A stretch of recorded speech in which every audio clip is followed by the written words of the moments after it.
അപ്പം ഞങ്ങൾ ബോട്ട് കയറാൻ പോവുകയാണ് കേട്ടോ. അതായത് ശ്രീലങ്കയിലേക്കുള്ള യാത്രയിലാണ്. നാഗപട്ടണത്ത് വന്നു ഇന്നലെ. എന്നിട്ട് ഇന്ന് കാലത്ത് പുലർച്ചെയാണ് ബോർഡിങ്ങും അല്ലച്ചെങ്കിൽ കസ്റ്റംസ് ക്ലിയറൻസ് ഒക്കെ കഴിഞ്ഞിട്ട് നമ്മൾ ഇവിടെ ശുഭം എന്ന് പറഞ്ഞിട്ടുള്ള കമ്പനിയുടെ ബോട്ടാണ്.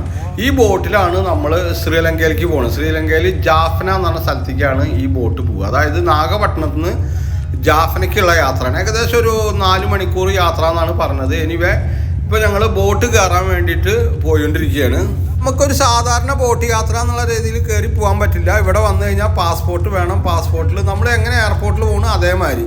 ഇതാണ് ബോട്ടിൻ്റെ ഉൾവശം. അത്ര വലിയ തിരക്കൊന്നുമില്ല. ഏകദേശം ഒരു 10-200 പേർക്ക് ഒരുമിച്ച് യാത്ര ചെയ്യാൻ പറ്റാവുന്ന ഒരു AC ആണ് ഇതിൻ്റെ ഉൾവശമൊക്കെ. പിന്നെ ഇത് 2 നിലകളിലാണ്. താഴത്തെ നിലയിലാണ് ഞങ്ങൾക്ക് സീറ്റ് കിട്ടിയിട്ടുള്ളത്. ഇതിന് പറഞ്ഞാൽ 8,000 രൂപയാണ് റിട്ടേൺ ടിക്കറ്റിന് അടക്കം വരുന്ന ചിലവ്. അതായത് നമുക്ക് വൺ വേ ടിക്കറ്റ് എടുത്ത് പോകാൻ പറ്റില്ല. എപ്പോഴും മറ്റൊരു രാജ്യത്തേക്ക് വിസിറ്റിങ്ങിന് പോകുമ്പോൾ അല്ലെങ്കിൽ ടൂറൊക്കെ ആയിട്ട് പോകുമ്പോൾ നമ്മൾ റിട്ടേൺ ടിക്കറ്റ് എടുക്കണം. അതിൻ്റെ ഭാഗമായിട്ട് തന്നെ നമുക്ക് റിട്ടേൺ ടിക്കറ്റിന് 8,000 രൂപയോളം ചിലവ് വരും. എന്നാണ് ഇതിൻ്റെ അപ്പർ ഡോക്ക്, അതായത് 2ാമത്തെ നില. ഇവിടെ അധികം പാസഞ്ചേഴ്സ് ഒന്നുമില്ല, ആരും കാണുന്നില്ല. കുറച്ചുകൂടി പൈസ കൂടുതലാണ് ഈ അപ്പർ ഡോക്കിൽ നമ്മൾ ടിക്കറ്റ് എടുക്കുമ്പോൾ. ഇതാ ജസ്റ്റ് പുറത്തൊക്കെ ഒന്ന് കാഴ്ചകൾ കാണിച്ചു എന്ന് മാത്രമേ ഉള്ളൂ.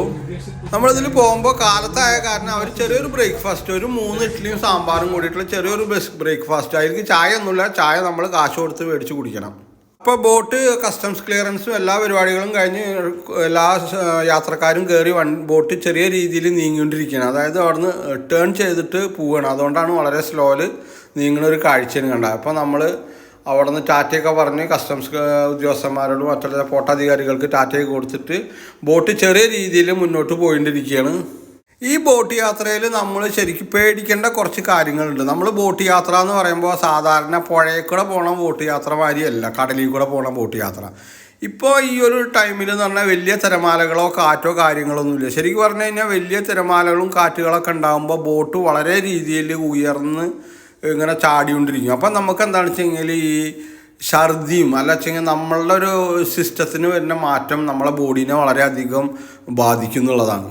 അതുമാത്രമല്ല ഈ കടലിൽ നല്ല കാറ്റൊക്കെ ഉണ്ടാകുമ്പോഴും അല്ലെങ്കിൽ വലിയ തിരമാലകളൊക്കെ ഉണ്ടാകുമ്പോൾ അപകടങ്ങൾ കൂടുതലുണ്ടാവാൻ സാധ്യതയുണ്ട്. പക്ഷേ ഇത് ചെറിയൊരു ബോട്ടാണ്. വലിയ കപ്പലൊക്കെ ആണെച്ചെങ്കിൽ ഇപ്പോൾ ഒരു ചെറിയ കാറ്റോ ചെറിയ തിരമാലയൊന്നും കാര്യമായിട്ട് ബാധിക്കുന്നില്ല, അത് അറിയുന്നെ ചെയ്യില്ല. പക്ഷേ ഇത് അത്ര ഒരു ചെറിയൊരു ബോട്ടാണ്. സാധാരണ നമ്മളെ ഈ എന്താ പറയുക എറണാകുളത്ത് കാണുന്ന ബോട്ടിൻ്റെ ഒക്കെ ഒരു ഇച്ചിരി വലുപ്പമേ ഉള്ളൂ.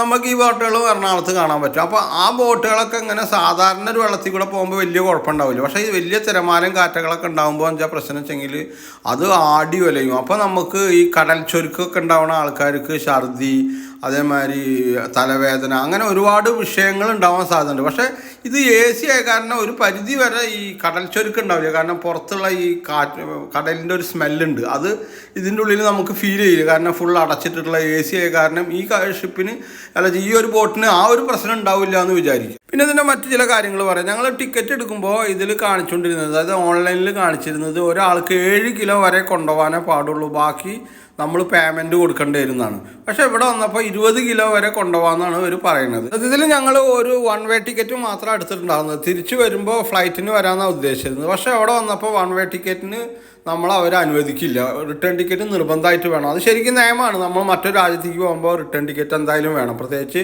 വിസിറ്റിങ്ങിനൊക്കെ പോകുമ്പോൾ. അങ്ങനെ ഞങ്ങൾ അവിടെ നിന്ന് തന്നെ അപ്പോൾ തന്നെ ഓൺലൈനിൽ ടിക്കറ്റ് എടുത്തിട്ടാണ് യാത്ര തുടങ്ങിയത്. നാഗപട്ടണം പോർട്ടിൽ നിന്ന് അവർ നമ്മളെ പാസ്പോർട്ടിൽ ഒരു എൻട്രി സ്റ്റാമ്പ് അല്ലെങ്കിൽ ഒരു എൻട്രി സീലടിക്കും. അത് ഇന്ന ഡേറ്റിനാണ് ഇവർ ഇവിടെ നിന്ന് ഡിപ്പാർട്ട് ചെയ്തെന്നുള്ളതിനുള്ള ഒരു ഡേറ്റ് സ്റ്റാമ്പ് മാത്രമേ ഉണ്ടാവുകയുള്ളൂ. ഇപ്പോൾ ബോട്ട് ഏകദേശം ജാഫ്ന പോർട്ടിനോട് ചേർന്നിട്ട് എത്തുക. അതായത് കങ്കേശൻ തുറ എന്ന് പറഞ്ഞിട്ടുള്ള ഒരു പോർട്ടാണിത്. അത് ആ ഒരു ഏരിയനെ പറയാം കങ്കേശൻ തുറ എന്നാണ്. അവിടുത്തെ ഒരു പോർട്ടിനോട് അടുത്തുകൊണ്ടിരിക്കുകയാണ് ഇപ്പോൾ നമ്മളെ ബോട്ടിനുള്ളിൽ അത്രയധികം ഭക്ഷണ സാധനങ്ങളൊന്നും കിട്ടില്ല. ചായ കാപ്പി അങ്ങനെയുള്ള ചെറിയ ചെറിയ സ്നാക്സൊക്കെ കിട്ടുന്നല്ലാണ്ട് കാര്യമായിട്ടുള്ള സാധനങ്ങളൊന്നും കിട്ടില്ല. പക്ഷെ മറ്റൊരു കാര്യം കിട്ടും, നമുക്ക് ഡ്യൂട്ടി ഫ്രീ എന്നിട്ട് നമുക്ക് അവിടെ നിന്ന് കള്ള് മേടിക്കുക. അതായത് നമ്മൾ ബ്രാൻഡി, വിസ്കി, അങ്ങനെ ബ്രാൻഡഡ് ആയിട്ടുള്ള ശിവാസനുകൾ, ഗ്രാൻഡ്സ്, അങ്ങനെയുള്ള സാധനങ്ങൾ നമുക്ക് ഒന്നിനൊന്ന് ഫ്രീ, അല്ലെങ്കിൽ ഒന്നിന് 2-1 ഫ്രീ എന്നൊക്കെയുള്ള രീതിയിൽ നമുക്ക് സാധാരണ എയർപോർട്ടിൽ നിന്ന് കിട്ടുന്ന അതേ രീതിയിൽ നമുക്ക് ഈ ഒരു ബോട്ടിൻ്റെ ഉള്ളിൽ നിന്ന് മേടിക്കാൻ പറ്റും. ബോട്ടിൻ്റെ ഉള്ളിൽ നിന്ന് മാത്രമല്ല, ഈ 2 പോർട്ടിൽ നിന്നും, അതായത് ജാഫ്ന പോർട്ടിൽ നിന്നും അതിന് നാഗപട്ടണം പോർട്ടിൻ്റെ ഉള്ളിലും ഇതേമാതിരിയുള്ള ഡ്യൂട്ടി ഫ്രീകളുണ്ട്. അവിടെ കള്ള് മാത്രമേ കിട്ടുള്ളൂ, അതായത് വിസ്കി ബ്രാൻഡി അങ്ങനെയുള്ള സാധനങ്ങൾ മാത്രമേ കിട്ടുള്ളൂ, വേറെ കാര്യമായിട്ടുള്ള സാധനങ്ങളൊന്നും കിട്ടില്ല. അപ്പോൾ നമ്മൾ ജാഫ്ന പോർട്ടിൽ അടുത്തിരിക്കുകയാണ്. അവിടെ കസ്റ്റംസ് ഒക്കെ നമ്മളെ കാത്തിരിക്കുന്നുണ്ട്. ഇപ്പോൾ നമ്മൾ പോർട്ടിന് പുറത്ത് വന്നിരിക്കുകയാണ്. കസ്റ്റംസ് ക്ലിയറൻസും മറ്റുള്ള പ്രൊസീജിയേഴ്സൊക്കെ അതൊന്നും നമുക്ക് വീഡിയോയിൽ കാണിക്കാൻ പറ്റില്ല, അതുകൊണ്ട് മാത്രം അത് കാണിക്കുന്നില്ല. ഇതാണ് ഈ ജാഫ്ന പോർട്ടിലെ കങ്കേശൻതുറയിലുള്ള ഈ ഒരു പോർട്ടിൻ്റെ പുറമാശം. ശരിക്കും പറഞ്ഞാൽ തമിഴ്നാട് മാതിരി തന്നെ പനയും മറ്റുള്ള മരങ്ങളൊക്കെ ആയിട്ടുള്ള അതേമാതിരി ഇവിടുത്തെ ഓട്ടോ കുഞ്ഞുങ്ങളാണ് ഈ കാണുന്നത്. ഇവിടെ നമ്മുടെ പൈസ എടുക്കില്ല, ഇന്ത്യൻ റുപ്പീസ് എടുക്കില്ല. ഈ പോർട്ടിൽ തന്നെ, അതായത് 2 പോർട്ടിലും നമുക്ക് പൈസ മാറ്റാനുള്ള സൗകര്യമുണ്ട്. ഇന്ത്യൻ്റെ 1 റുപ്യ എന്ന് പറഞ്ഞു കഴിഞ്ഞാൽ ശ്രീലങ്കൻ്റെ 3 റുപ്യ 60 പൈസ വരെ നമുക്ക് കിട്ടും. അപ്പോൾ ഞങ്ങൾ പോർട്ടിൻ്റെ ഉള്ളിൽ തന്നെ പൈസയൊക്കെ ശ്രീലങ്കൻ മണി ആക്കിയിട്ടാണ് പുറത്തിറങ്ങിയത്. ഇവിടുന്ന് ജാഫ്നയ്ക്ക് 2500 ശ്രീലങ്കൻ രൂപയാണ് നമ്മളെ ഈ ഓട്ടോക്കാർ ചോദിക്കുന്നത്. അതുകൊണ്ട് തന്നെ ഞങ്ങൾ ഇവിടുന്ന് കുറച്ചങ്ങോട്ട് നടന്നു കഴിഞ്ഞാൽ ബസ് കിട്ടുന്ന സ്ഥലമുണ്ട്, അങ്ങോട്ട് നടക്കുകയാണ്. അപ്പോൾ അടുത്ത കുറച്ച് ദിവസം നമ്മൾ ശ്രീലങ്കയിൽ ഉണ്ടായിരിക്കും, അവിടുത്തെ കാഴ്ചകൾ കാണാം. അപ്പോൾ എൻ്റെ ഈ യൂട്യൂബ് ചാനൽ സബ്സ്ക്രൈബ് ചെയ്യാൻ വിട്ടുപോയവർ മറക്കാതെ സബ്സ്ക്രൈബ് ചെയ്യുക. അടുത്ത വീഡിയോകളൊക്കെ സ്ഥിരമായിട്ട് കാണാൻ ശ്രമിക്കുക.